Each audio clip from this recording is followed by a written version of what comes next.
habis pikir, beliau bisa diperlakukan seperti itu di akhir hidupnya.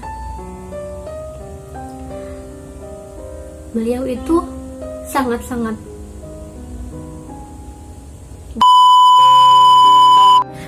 Hai, welcome to PS YouTube channel. Jadi di video ini aku mau menceritakan ke kalian akhir kehidupan atau akhir perjalanan dari Bapak Soekarno atau Bung Karno. Pasti Cien di antara kalian ada yang belum tahu bagaimana kisah dari Bapak Soekarno ini. Kisah akhir hidupnya itu bahagia atau tidak? Ternyata Cien, akhir hidup dari Bapak Soekarno sangat jauh dari kata bahagia. Bahkan Cien, Bapak Soekarno ini perlahan-lahan dibunuh oleh Orde Baru. Oke Cien, kalau kalian udah penasaran bagaimana kisah dari Bapak Soekarno ini, keep watching. Pasti kalian udah tahu, Bapak Soekarno ini adalah sang proklamatornya Indonesia. Beliaulah yang memproklamasikan kemerdekaan Indonesia. Beliau sudah terlalu banyak berkorban untuk memerdekakan negara ini Cien. Tapi Cien, Orde Baru perlahan-lahan membunuh Bapak Soekarno. Berikut ceritanya. Di masa tua Bapak Soekarno ini hidup tidak bahagia. Atau Cien bisa dibilang Bapak Soekarno ini adalah tahanan politik. Bapak Soekarno wafat pada tanggal 21 Juni 1970 pada pukul 7:07 waktu Indonesia bagian Barat. Soekarno wafat setelah melalui hari-hari terakhirnya sebagai tahanan politik. Sudah menjadi rahasia umum bahwa Bapak Soekarno menjadi sasaran kekejaman dari Orde Baru. Sejak Bung Karno sudah tak lagi menjadi presiden, tim dokter kepresidenan dibubarkan yang dipimpin oleh Profesor Siwa Besi dengan anggota Dr. Soeharto, Dr. Tan Sin Hin, dan Dr. Surojo paham betul Cien rekam medis dari Bapak Soekarno. Dan sejak itulah Cien, penanganan penyakit dari Bapak Soekarno jauh dari kata memadai. Hari-hari tua Bung Karno semakin menyedihkan Cien. Tubuhnya digerogoti hipertensi yang mempengaruhi kerja ginjalnya. Ginjal kiri Bung Karno sudah tidak berfungsi, sedangkan yang kanan hanya berfungsi 25% Cien. Dan ditambah lagi Cien, komplikasi penyempitan pembuluh darah jantung, pembesaran otot jantung, gejala gagal jantung semakin memperparah kondisi dari Bung Karno. Seperti yang aku bilang di awal Cien, Bung Karno ini adalah sasaran kekejaman dari Orde Baru. Di masa tua Bung Karno diasingkan dari rakyat yang dicintainya. Bahkan Cien, keluarga sendiri, keluarga Bung Karno Cien, dipersulit untuk bertemu atau menjenguk Soekarno. Rumah yang ditinggali oleh Bung Karno diperketat Cien, pengamanannya diperketat, dan di setiap sudut rumahnya dipasang alat sadap. Soekarno yang sudah tua Cien dan sakit-sakitan masih cukup menakutkan bagi pemerintah Orde Baru. Apalagi Cien, mereka terus mencecar berbagai pertanyaan kepada Bung Karno. Mereka menuduh Bung Karno terlibat dalam gerakan 30 September atau PKI. Di akhir hayatnya Cien, kondisi Bung Karno semakin memburuk. Beliau mulai tak sadarkan diri dan koma. Bung Karno wafat di Rumah Sakit Pusat Angkatan Darat Gatot Subroto, Jakarta. Nah Cien, Bung Karno ini pernah berwasiat, bila aku mati kelak, minta kesediaan Hamka untuk menjadi imam sholat jenazahku. Nah Cien, diketahui Bung Karno sempat memenjarakan Buya Hamka. Namun Cien, mendengar permintaan Bung Karno, Buya Hamka segera datang ke Jakarta. Buya Hamka segera bergegas ke tempat jenazah Soekarno disemayamkan.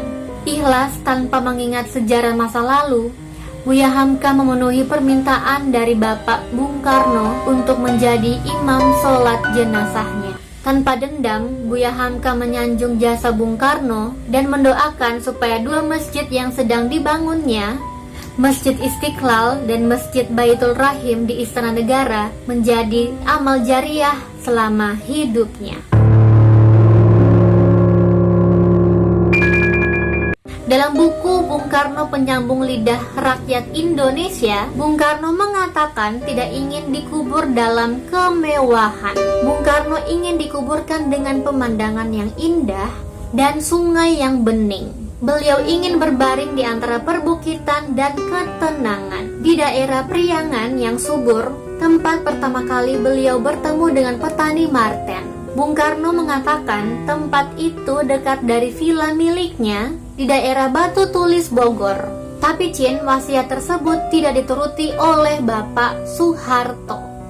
Dengan sepihak Chin, Soeharto memutuskan jenazah Bung Karno disemayamkan di dekat makam ibunya di daerah Blitar.